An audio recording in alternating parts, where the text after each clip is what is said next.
What did Jesus have to do with violence? By Mark Durie.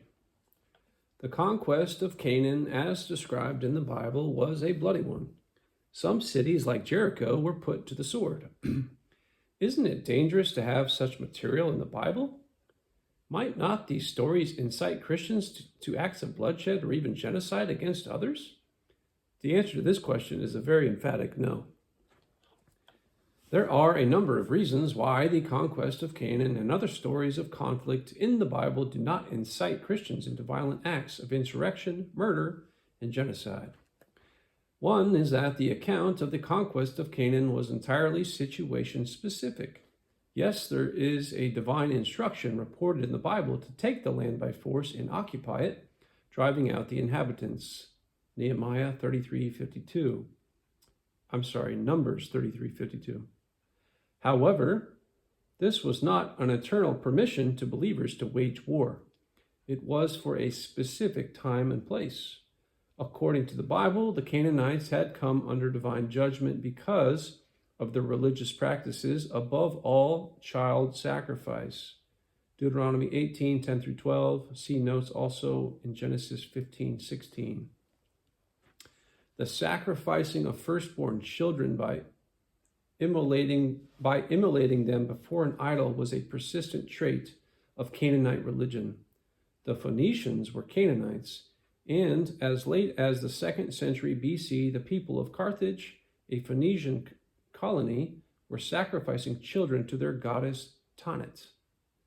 Archaeologists have found charred remains of tens of thousands of newborn infants and fetuses buried in Carthage. The practice of child sacrifice made the Romans despise the Carthaginians. The Bible stories of the use of force against the Canaanites are more than balanced by the accounts of the destruction of Israel and Judah by foreign armies. These violent invasions are also described as being God's judgment, now turned against the Israelites because they did not distance themselves from Canaanite religious practices. Even the kings of Israel and Judah are charged with practicing child sacrifice. 2 Kings 17:17, 2 Kings 21:6, and Ezekiel 16:21. Although the Old Testament does condone the use of force to purge a land of violence and injustice, the Bible's attitude to such violence is not that it is sacred or holy. On the contrary, King David, who fought many wars with God's active support and guidance, was not allowed to be the one to build God's temple in Jerusalem because there was so much blood on his hands. 1 Chronicles 28:3. Violence is regarded by the Bible as an inherently evil symptom of the corruption of the whole earth after the fall. The earth was filled with wickedness, Genesis 6:11. In contrast, the prophet Isaiah looked forward to the day when the days of violence would be no more. Isaiah describes the Lord's anointed as unacquainted with violence. He was assigned a grave with the wicked, but he was with the rich man at his death, because he had done no violence and had not spoken deceitfully. Isaiah 53:9. In this way, the Old Testament sets the scene for the revelation of Jesus Christ. The key question for Christians is, what did Jesus have to do with violence? When we turn to consider Jesus and his followers, we find a systematic rejection of religious violence. Jesus' message was that his kingdom would be spiritual and not political.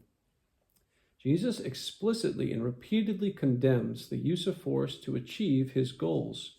Put your sword back in its place, because all who take up the sword will perish by the sword.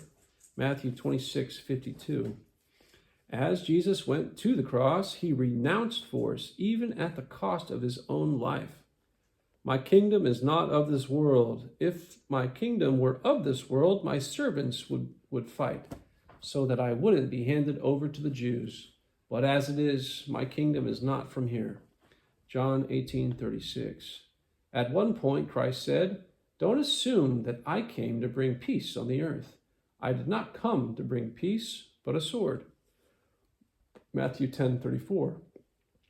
This is sometimes cited by anti-Christian apologists as evidence for Jesus' militancy, but this statement occurs in an extended passage where Jesus is advising his disciples on the inevitability of persecution. The sword he refers to is the one which will be raised against them. Jesus' take on violence was reinforced by the apostles Paul and Peter, who urged Christians to show consideration to their enemies, renounce retaliation, live peaceably, return cursing with blessing, and show humility to others. Romans 12:14 through 21, as well as Titus 3:1 through 2, and 1 Peter 2:20 through 24. They also allowed that the most likely pagan civil authorities would need to use force to keep the peace, and this role should be respected. Romans 13:1 through 7, and 1 Peter 2:13 through 17. This was an extension of the earlier Jewish position that Jews should submit to the rule of law in whichever country they find themselves, even if the king was a pagan. Jeremiah 29:4 through 7. The New Testament supports the just use of force as a proper function of the state, whatever its religious identity.